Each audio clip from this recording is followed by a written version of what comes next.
Welcome. I'm Chelsea Schwartz. And I'm Tiffany Kerman. And this is Streaming Wars, the show that helps you wade through the endless sea of streaming content. We've got a special show for you today. I've got a new special guest host. Tiffany actually runs my Instagram account with me, Sprinkled by Magic. We create all the nerdy fun together. Super excited she's here. So let's get into it. Last week, well, it was a couple of weeks ago now, Disney Plus won the episode, which was not surprising since we just came off of WandaVision. Will they hold the title again? We'll find out. But more importantly, Tiffany, where have you been spending the most time? What service are you just glued to lately? I think I've been on HBO Max the most lately. I've been watching all the Godzilla and I watched the Justice League, just all the things on that right now. Nice. I definitely love HBO Max. I spent a lot of time on there, as I always say on here, watching Big Bang Theory. But I have actually spent a lot of time getting through the awards movies, and Netflix has a lot of them. So I'm going to give 4 points to Netflix for where I've spent the most time in the last few weeks. Probably 4 points for me too, then for HBO Max. Sounds good. We're starting off with a Netflix HBO Max race, and let's go ahead and throw Amazon Studios in there. So Amazon Prime Video has a new series coming out on April 9th called Them. Greatest title in the world. No one will have any idea what you're talking about. Have you watched Them? What's Them? Who's Them? What? That aside, Them is about a Black family that moves into an all-white neighborhood in the 1950s. They actually move into Compton, California, back when Compton was all white. And this is a horror anthology series, and it has everything you imagine it would be from that description, plus a lot of supernatural elements. So it's really beautifully shot. As a little surprise and fun fact for everybody, if you watch this series, you may see a 1950s version of myself, because I actually worked on this show from October 2019 until the day the world stood still for COVID-19. So pay attention to the background. You might see a Chelsea. That's all I'm saying. But yeah, Them drops on April 9th, and I'm so excited for it because I've been waiting to see this series for a while. I'm going to go ahead and just give it 7 points. I'm really excited to see that because I want to find you, obviously. I always like to pick you out. So I'll give that 3 points. Awesome. Well, here's something that I know you're really excited about. The Mighty Duck series has dropped on Disney Plus. What did you think so far? I was super nervous about going into this because I'm a huge Ducks fan. I grew up in the area that in the Minneapolis area and everything, and I went to Mall of America for school shopping, all that stuff. So I was really concerned when I heard the whole thing, but I loved it. It was so good. The characters, everything about it is just so great. I have to say that this fell under the category of why are we rebooting everything for me? And I was a casual fan of the movies, not super into it, casual fan. I think I might like this series more than I liked the movies. And we've only watched one episode. This first episode was really delightful. You know what? 7 points to Disney Plus. I want to do 9 because I was so surprised by how much I loved it. I was really impressed. There you go. Disney Plus got a strong start with the Mighty Ducks. Speaking of properties that we love, though, I am a huge Sherlock fan, and Netflix just dropped a brand new series called The Irregulars. This series is about a bunch of teenagers that live on the streets, and they get hired by Dr. Watson to help solve supernatural crimes while Sherlock gets the credit. It's based on the actual works of Sir Arthur Conan Doyle himself, and I loved this series. The costuming, the tone, the pace. It starts off individually solving cases, but after you get past episode 3, it's more about an underlying story. I loved everything. The love story was fantastic in there, which I don't even need a love story when it comes to Sherlock. And I was like, what happens with the prince? I need to know. I really loved it. I'm giving this 10 points. I really hope there's another season. It ends in a place where it could easily give a great next season, or it could just be done. So if you guys are Baker Street babes like me, please go watch it. So Netflix is we should give it another season. Yeah, I'm pretty excited about that too. Like I'm not as hardcore as you, but I really enjoy all the Sherlock stuff. Like I enjoy the stories and all that. So I'll give it 2 points because I'm excited. There you go. 2 points to Netflix for the Irregulars. All right. We're about to talk about a movie. I'm gonna preface this for everybody watching. Me and Tiffany watched this together. We started it at the same time from our homes, and I loved it, and Tiffany hated it. So this is gonna be fun. So Cherry on Apple TV Plus. This is the new Russo Brothers movie with Tom Holland. It really dives heavily into drug addiction. Every way of which, how it's portrayed, how it's handled, how it's shot, the cinematic approach, I loved everything about it. And I think this is Tom Holland's best work. What did you think? I was not a fan. I did not think it was his best work, but who am I to judge, I guess? I don't know. I don't really care for those types of films either because my dad was in the Vietnam War, so there was a lot of like things that reminded me of a lot things. of PTSD. Yeah. Yeah, and I had a hard time watching it. It wasn't for me at all. It definitely can be very triggering for some people. It just depends on how it's handled. We watched a movie before that also dealt with addiction that triggered me in a much stronger way, which is funny. But in terms of just pure acting performance, I don't feel like we've seen all that Tom Holland can do. And this really showed that he's capable of a lot more. So just for Tom Holland, I'm giving Apple TV Plus 10 points. I'll do 1 point. Wow, well, you're not even going to take away points. You're giving it 1. Okay. Yeah, I was like, I don't want to be mean. This is going to be a great battle if you don't want to be mean. Well, all right. Well, here's something that you can get more excited about. HBO Max finally dropped the Zack Snyder cut of Justice League. It is 4 hours and 2 minutes, I believe. I don't remember. It's long. And I'm taking away 5 points because I just can't get there because it's so long. So I actually didn't mind the length because I was very intrigued by the differences, and everything that I saw I really liked. The Amazon beginning part was so much, like, it was grandiose and amazing. I liked everything more. Like, they could just get rid of the other cut completely and I'd be completely fine. I do not need to see that ever again. Junior, I think our producer actually had some thoughts on Justice League as well. Do you want to jump in here? All right. I liked it. I enjoyed it, but I don't need 10 minutes of Finnish girls singing Aquaman while he goes into the water. Okay. I like that part. I don't need 10 minutes of Bruce Wayne walking and riding a horse to Aquaman's village. It just felt like he was going to Mordor. Okay. I don't need like, there's so many shots of just like, oh, let me just pick up this shot from the cutting room floor and put it in here. Let's get these 50 city shots of buildings that do not need to be in it. I could have cut like an hour and a half of the film and I would have been perfectly fine with it. And the nightmare sequence with Joker was pointless. There's no point to that scene. I agree with At that. all. I did not. I don't and like. And every time Aquaman, and this was really perturbing me. Aquaman always came out of the water with a shirt on, but for some reason, when he went back into the water, he took his shirt off. That made no sense to me at all. But other than that, it was 20 times better than the Whedon cut, and you know. Like, I don't even want to say his name. That's like how much I did not like. That's all we're gonna say about him on this. But other than that, I liked it. I might see the gray cut, which is the black and white version that they just put out this weekend. So we'll see.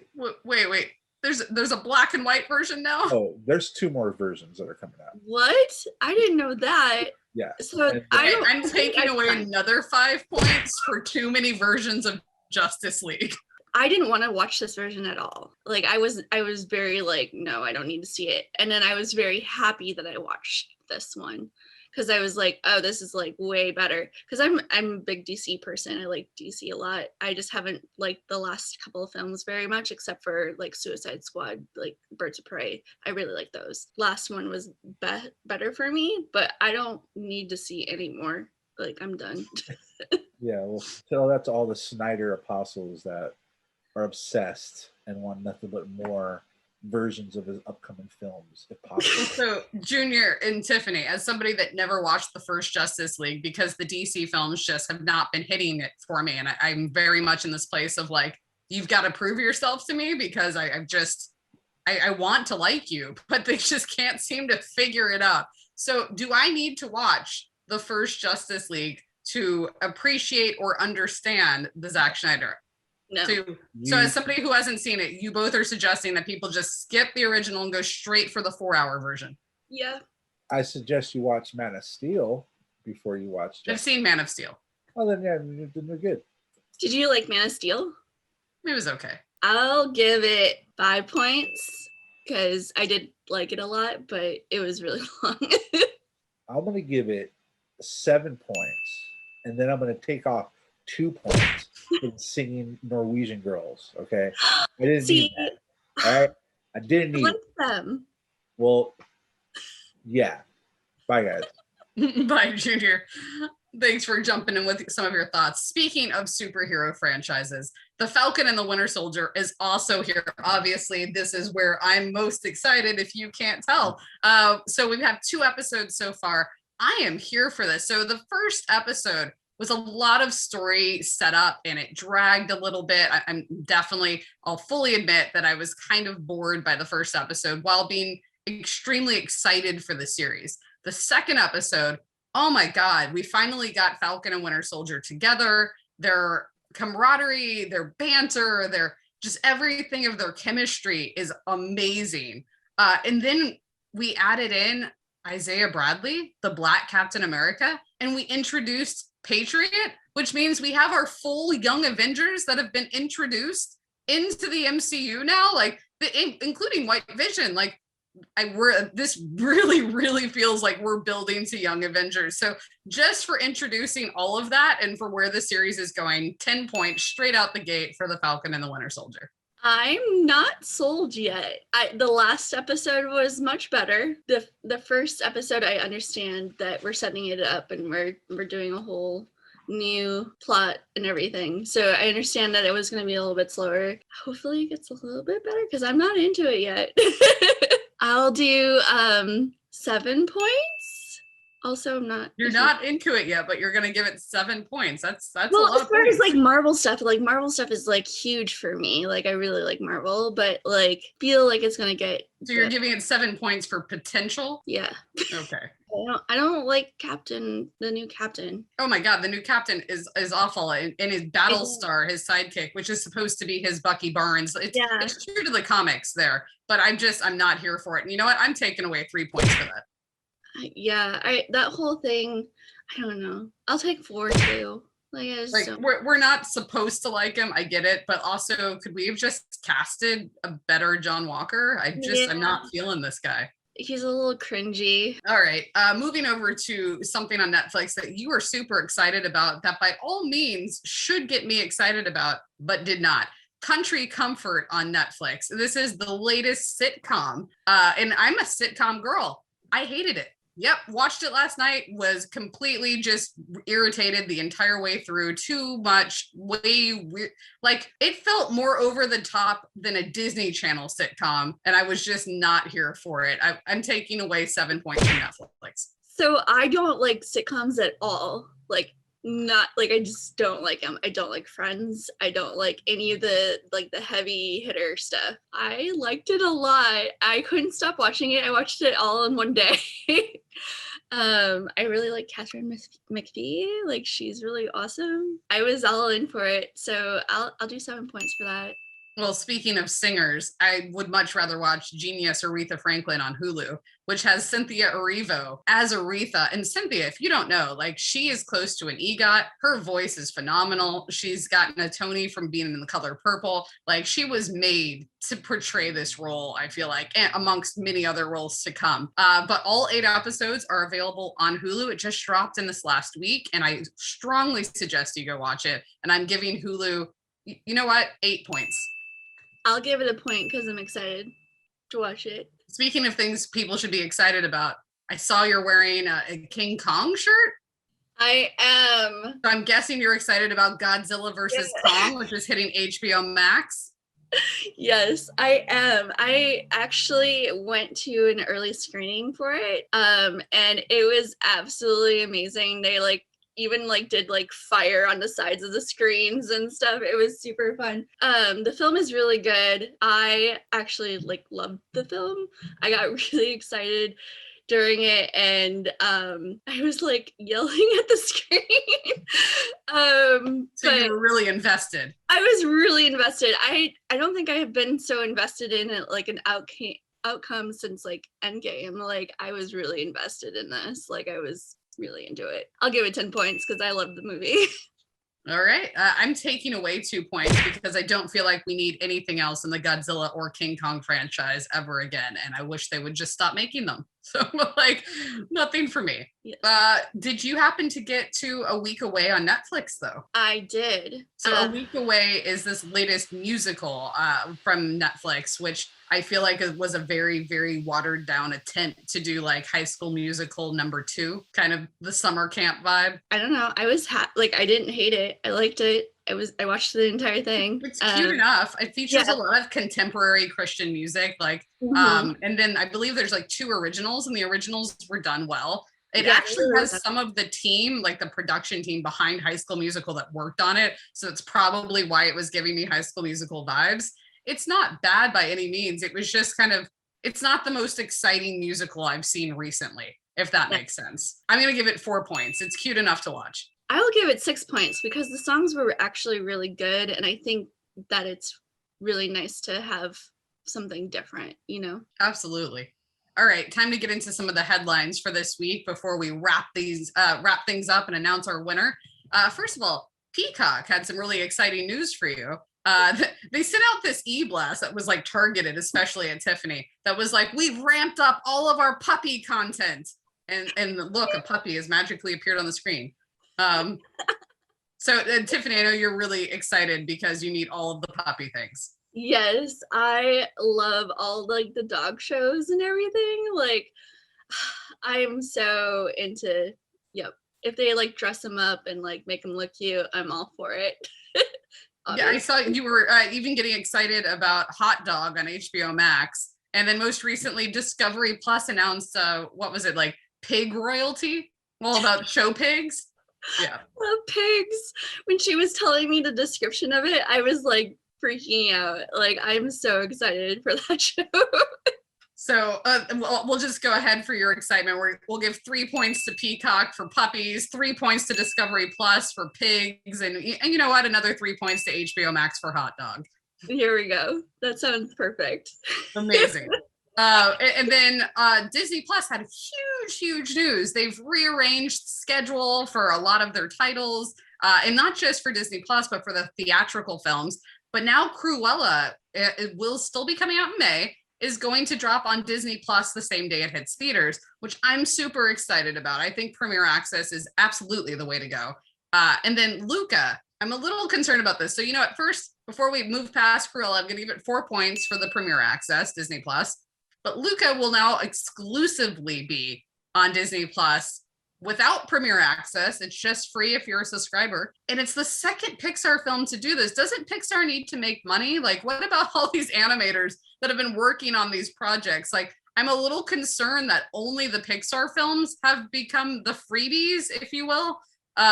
So just from confusion as to why it's only Pixar that gets this treatment, I'm going to take 2 points away from Disney Plus. But then they moved all of the Marvel titles. So Black Widow has moved to July, which moved that film to later and the next film to later, and just everything's moved around on the schedule, except for Spider-Man, because that's Sony technically. And now we don't really have Marvel content coming out in May. Unless you have Hulu, then you can watch Marvel's MODOK. It's an animated series coming out on May 21st. And you know what? 7 points to Hulu for MODOK because this is exciting. Great voice cast, including Ben Schwartz, who I adore. But for moving all of my Marvel movies around, I'm taking away, wait for it, 10 points from Disney Plus. That's it. 10 points. Like, unless you're going to announce that the Loki series is moving up to May, like we now have this like giant gap of like what's happening before Loki starts. Not to mention, if you open your Disney Plus right now and you search Loki, It says the series is coming December 31st, 2,999.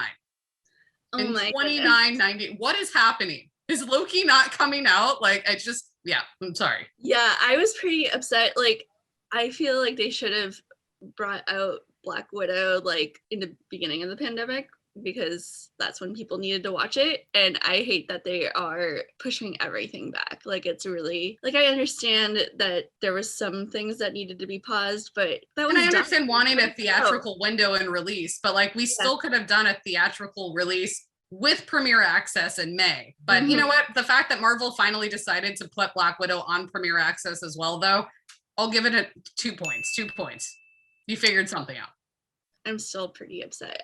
I'm going strong -10. We should have had Black Widow like a long time ago already, and to make us wait even longer, like, it's just already, people are upset. I'm upset. You know, on your behalf, I'm going to give Disney Plus another 4 points for Cruella because puppies. Oh yeah, puppies. I am excited for puppies. All right. And on that note, it is time to announce this week's winner. Drum roll, please. And look at that. You know, Disney, because you moved your schedule around, it looks like Netflix is crowned our winner this week because, you know, Netflix is king. They have had some incredible releases recently, so congratulations, Netflix. Disney Plus did come in a very close second place, though, and I'm sure they will take their title back at some point soon. Thank you so much for tuning in to that hashtag show and watching Streaming Wars. Make sure you like, follow, subscribe, share, all the things that you can possibly do on these videos, and come back for more. We'll see you in about a month, and thanks for watching.